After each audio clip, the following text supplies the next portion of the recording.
Well, good Monday afternoon. It's 3 p.m. Normally a fella would just be winding down for the afternoon, and you know, at a normal day you're just kind of closing her out on a Monday. Not today. I work for myself now, so gotta keep the wolves away, you know. So we pulled a previous video, we pulled the subframe on that 2005 Escape, and then I went and picked up feed and ran some errands, picked up some oil filters and all that stuff, and did my daily, hopefully my weekly errands. No, because I got to do more tomorrow. And then I went and played in the mud with the tractor, because that's getting real fun. We're pretty much dragging the front axle trying to feed cows right now. That Chevy pickup down there, I took that for a little bit of a test drive. Rear end is straight out of that thing, all the way out of it. So we're gonna be putting a rear end in that thing because it's way cheaper than, I actually have a used rear end. The white Chevy that's up over the hill, that's gonna be a donor. It's already had donor parts for the front end, so at some point maybe we find something that we can put that powertrain in. Who the hell knows? But we're gonna donor that. I did verify the tags and whatnot, and I'll show you guys how to do that later on. But right now we gotta hit the road, go get a subframe for that Escape. All right, well, good news. We got a subframe that's in decent shape. It has control arms, it has a stabilizer bar, it's got everything on it that I took out of that vehicle, so that's gonna save us a little bit of time in putting it back in, other than the hassle of messing with that entire assembly. That's a little bit of a pain, but with a hoist it'd be a little bit easier. And then you have to have like a powertrain lift. In this case, we're just putting it back in with a floor jack. We'll make it work. We'll fight it in there, and we'll get this thing back together yet tonight. It's 4 p.m. right now. My goal is, because I have to go pick up some other materials tomorrow, is to do a backhaul on this for the customer. And my wife is calling, so I'll bring it back. All right, so as I was saying, my wife called, so I had to, you know, priorities. Happy wife, happy life, yada yada. Kidding, she's wonderful. I love her very much. So we're gonna get home, we're gonna slam this thing back in yet tonight. You know, 8 to 5, whatever. Get this thing put in tonight,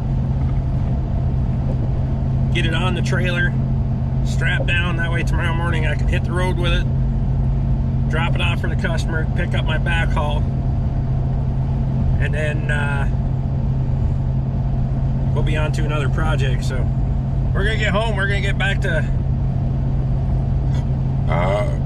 putting a subframe back in the 2005 Ford Escape.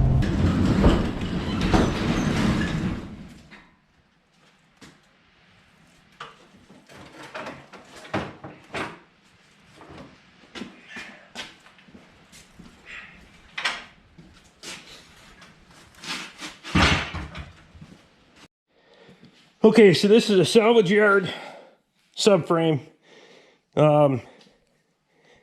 It's not perfect, it's not brand new, but it's far cheaper than an OE one, which isn't available anymore, or an aftermarket one, which probably isn't going to fit worth a shit. And that's just the reality of it. The aftermarket components and this kind of stuff is just a nightmare, and usually you have alignment issues and whatever else. So a couple of things we'll have to do here. Motor mount, those come off. They elected to pull the motor mounts and just leave them on there. That's fine with me. We'll just keep them off to the side in case we need one for something. And they left they just cut the sway bar link, so we'll have to cut the nut off that. Not a big deal, so I'm gonna get that prepped. We'll get that old one out of the way, and we'll start getting that thing in there. Okay, so this is where things get a little bit challenging with this subframe. I did have it slid underneath the vehicle, and being able to get it up onto a jack. He had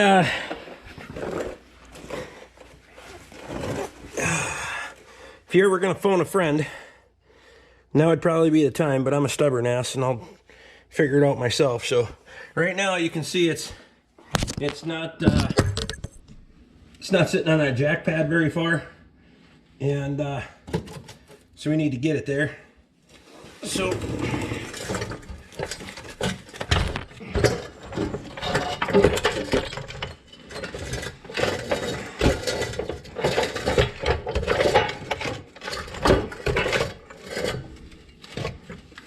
you also have this cross member over here to your side that inhibits that a little bit to some extent.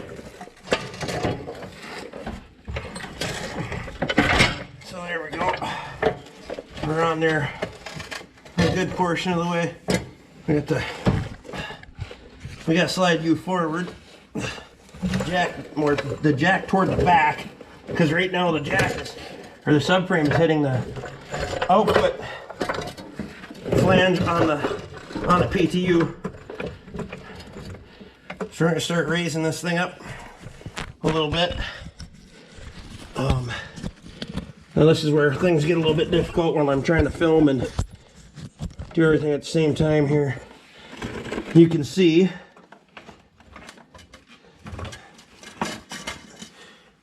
where the interference is there, so we need to get above that. Gonna work everything into place. You're gonna have some, it has to come drastically forward once the flange is clear, and I don't think I'll be able to clear it all the way. Oops, I'm knocking you over here. You have to worry about clearance on your control arms and your brakes and getting everything out of the way like that. So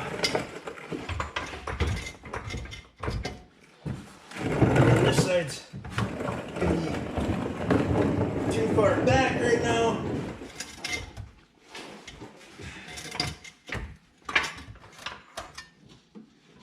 So with the tip down the way it is, it doesn't want to go up in there. And with this cross member unbolted, it doesn't help me achieve that twist and tilt that I need to get there either. So we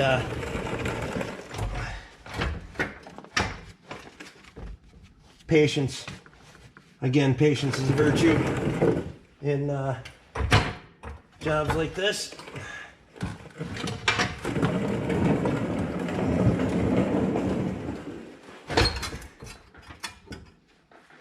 And like I said, if you're gonna have a moment where you're gonna phone a friend and say, hey man, you got a minute? This would probably be a good time for you to do that.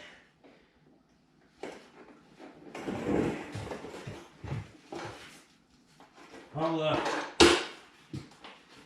give you the short run of it on how to do it by yourself, because a lot of people end up working by themselves. All right, so after a little work, you can get that new subframe back in there, and we're on that stud. So we need to grab our nut for a subframe. This is a good time to throw a little penetrating oil on there, a little lubricant on that nut, just to aid in installation so you don't gull it onto the threads or something like that. Oh, it's still over here.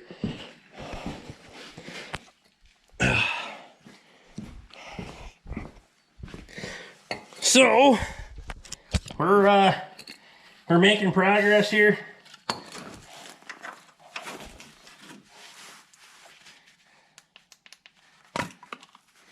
You can probably see that.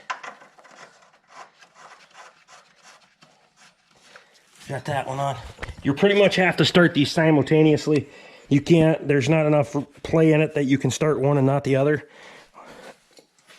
Otherwise you have to drop both sides down, line back up. You can get one to go, but you won't be able to drop it down and swing it over to get the other one to go. So you have to line them up at the same time. This little shield has to pop out too for it to go up, line up all the way. So I'll put that nut on there, the bolts in the back, and then as we're working, we want to get that steering rack lined up at the same time. It's kind of hard to explain, but I can show you on the passenger side easier than I can show you on the driver's side. So as the frame comes up, the subframe comes up, the steering rack right here, you can see that part move. If I can hold this right, you can see that rack needs to engage with that slot and line up correctly. Otherwise you'll jam it between the subframe and the motor mount and you won't be able to get it into place to bolt it down. So I'll fight with this a little bit, and we'll get some bolts and some hardware in, and I'll bring it back and give you an update.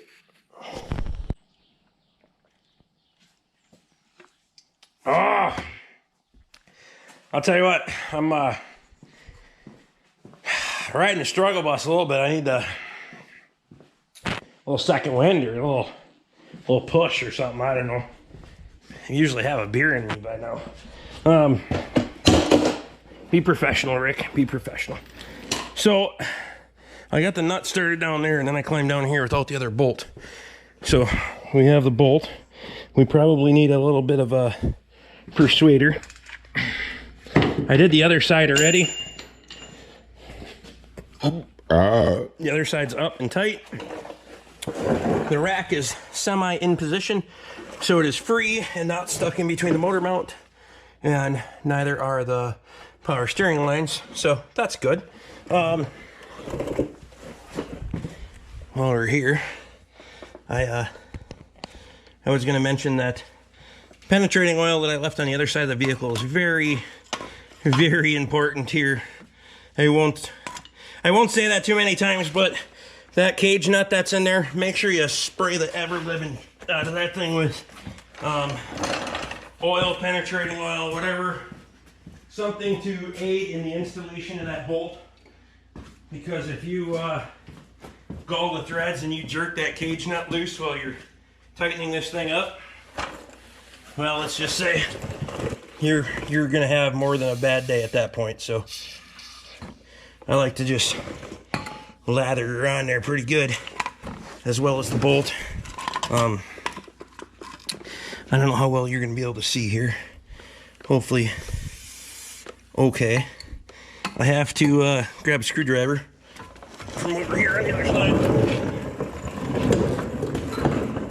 Getting pretty good at casting myself around on the creeper already, so that's good. That works on your core muscles you didn't know you had. So I'm gonna do a little tweak in there to get that bolt started through the bushing. There is a peg. Let me show you here. There is a peg in between there. I should, you can see that little nipple that sticks up. That has to start in that hole, otherwise it won't line up. And because the bushing is pressing on that, putting a load on that bolt, I just go ahead and give her a tap through.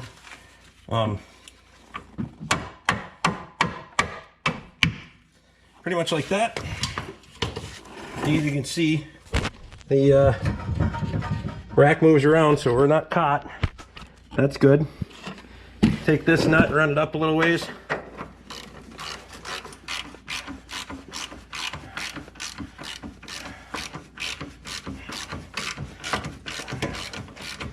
Should be pretty easy turning. Again, oil on that one as well. That stud can still rip loose from inside the frame, and then you have yourself another several hours of work by the time you cut open that unibody, properly affix it, properly close the unibody, seal it up, put Put some undercoating on it. All of those things. So that's how you notice I use a 3/8 ratchet. It's a long handled ratchet. You're gonna get this thing plenty tight for.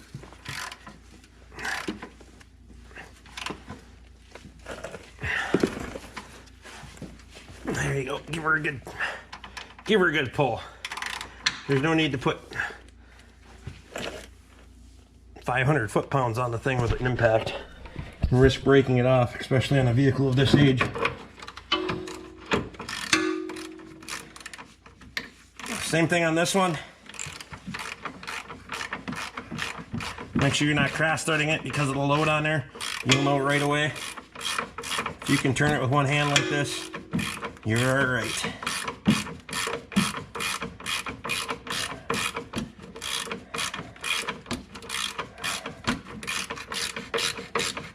Keep it in the mud flap with the wrench.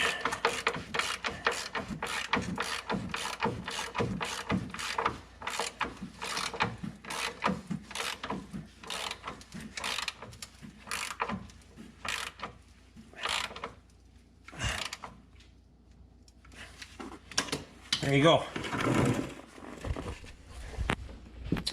Subframe is installed. The next part, we're going to worry about this front cross member and the motor mounts. We'll get those bolted in. And then steering rack, and then we'll work on the suspension. But I'll get that front cross member in. We'll show you what we got going on. All right, so on the driver's side for the steering rack, you're going to need a longer handle, flex head, low profile ratchet, and you're going to need to go through there to be able to get to that steering rack bolt. And if I can point to at the end of the extension, that's right there. Because from the top, the boot that comes out of the firewall for the steering column, that's directly below the light, right here, that steering boot that I'm pointing at, is in the way of being able to get to that bolt. Now the one on the passenger side, you can use this, what is it?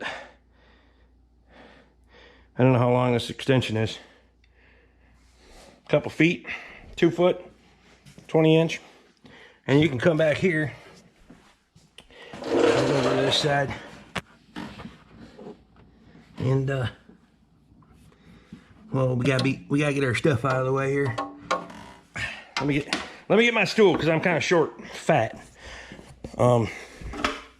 Set that down there, that there.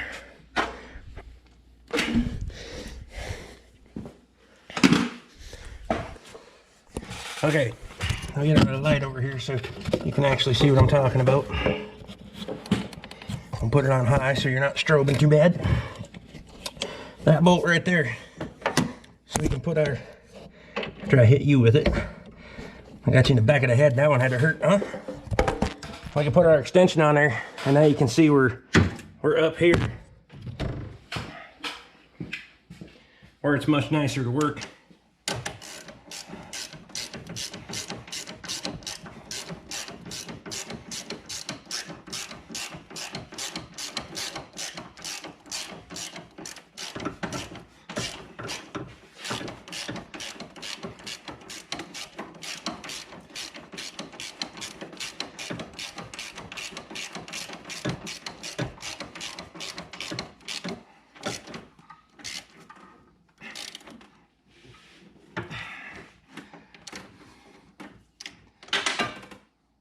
Well, we drop our socket, and it did not hit the floor, so we'll need a magnet to find this one. Luckily, it didn't go too far, and it's within eye shot. You don't have to go feeling around for it. So the steering rack is installed. We have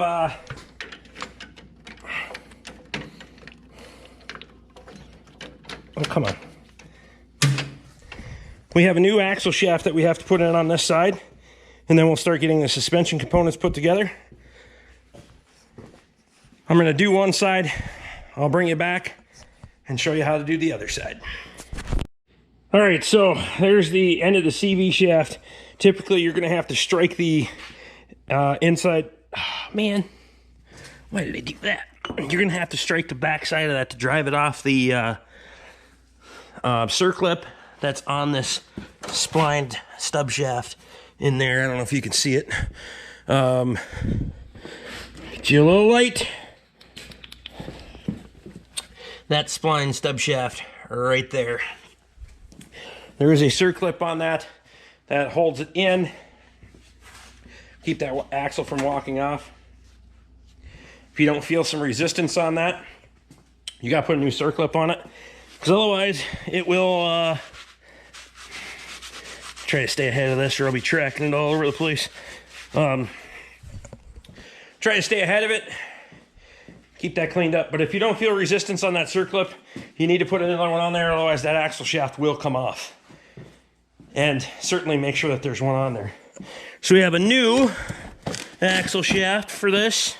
Not a reman. Remans are, well, if they're available anymore, you pretty much get what you pay for. They're fucking junk. Oh, I've had problems with them things. So we're gonna go ahead and throw the axle in this thing, pop it on there, usually strike the end with a rubber mallet, get that on there. We have this side assembled. So tie rod end with a cotter pin in it. Stabilizer link is back on. Pinch bolts are back on because we had those apart. Axle nuts back on. Brake line clip and the bolt for the ABS wire. So that's pretty much everything here. We did the subframe bolts earlier, rack and pinion bolt. All that's done. One thing we will need to do is, because there is a trailer hitch installed on this, we'll have to route the wire back up and hook it back to the battery again. So I'm going to go ahead and get this side together. The only thing I don't have is I broke that bolt. I shouldn't say we. Why did I say we? Well, you were here too. In the previous video on removal, I broke this bolt for the other side. These are the pinch bolts for the bottom. They are not the correct pinch bolts. Know that for a fact. That's a 3/8 bolt. It should be a 10mm bolt. The problem with that is, let me give you a good example here. I can throw this up on a tire or a bench or something. So the bolt passes through the holes in the knuckle, and it comes through that little groove there, whatever you want to call it. And that's what locks that in addition to pinching down on the shaft. That actually gives it like a shear point, like a keyway. If that's too small, it's ineffective. It doesn't actually lock the ball joint in, and it's also sets the ball joint at the correct depth. So I'll run to town right away in the morning. We'll get 2 pinch bolts for this thing, and then we'll finish it up and get the tires on it, give her a test drive, load her on the trailer, and hopefully get it back to the customer before noon so we can get on the road to another destination. So I think I'll do this. I'll bring you back in the morning when we button this thing up. We'll go from there. Well, good Monday morning, everybody. It's second week of freedom. Tuesday morning. Haha, it's Tuesday. Anyway, whatever. So, a couple things I want to address on this. I went to the hardware store this morning, picked up the bolts that I needed. As you can probably see right there, that shiny new one. One on each side, so that way we got the correct hardware in there. Then I got to digging around for some other stuff, and I found out that I had them anyway. Whatever, it doesn't matter. This nut comes with the new axle shaft. 9 times out of 10, I do not use this new nut. If the thread pitch is the same, which it should be because it's a replacement axle, I use the old nut because you can see where these are peened over. Most of the time, they won't thread on correctly. It also doesn't have the large washer on the back. So you kind of gull the nut into the face. So I always use that old nut where I can. It still has the locking edge on it, but it's not peened over like this one. This one usually it gulls the threads and you can't get the bastard tight the right way. So just a little note to self if you ever run into that problem. In the disassembly video, we ended up shearing that cotter pin off. All I did was take a small punch like that there and drive that out. Drive the old one out. On assembly, put the nut on, put the cotter pin back in, and away you go. Couple other notes there. We had to straighten this bracket for the ABS wire and stuff because it had gotten damaged and hit by the axle. So we got all that out of there, got that done. Subframe's installed, everything's tight. Exhaust is back in, drive shaft's back on. This side is completely assembled as well. All we need to do is throw the tires on, put that wire, route that back to the battery. And we'll go take this thing for a test drive.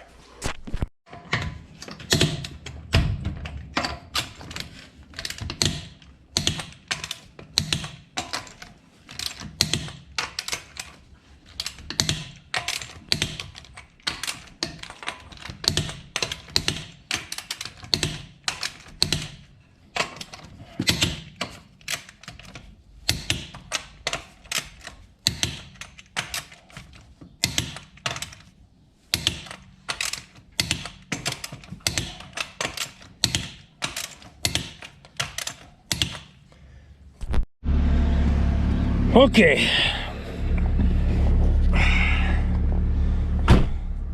Things to look for, things to expect on a test drive on a vehicle like this. After a subframe replacement, listen for abnormal clunk, squeaks, rattles. This is going to have a little bit of a rattle to it because it's got stabilizer links that aren't in the best of shape, but that's to be expected. Extreme vibrations, things of that nature, that would be uncharacteristic of a tire or something like that. Expect the steering wheel to be crooked. If it's not, bonus. But if the steering wheel's crooked, you can go and have the tow set, have them do an alignment, straighten your steering wheel out. The fact that we didn't change any steering components means the tow is still actually correct, but the subframe is moved. And that's what'll give you a offset steering wheel. Every one of these racks is or subframes is a little bit different, so the steering wheel being off a little bit's not a huge deal. Chances are, if you're replacing this with like an aftermarket subframe, you're gonna have, well, you've probably already been fighting more problems than you care to admit, but you can hear the subtle squeaks, rattles. Struts on this are probably got, look like they were original, 170 on them.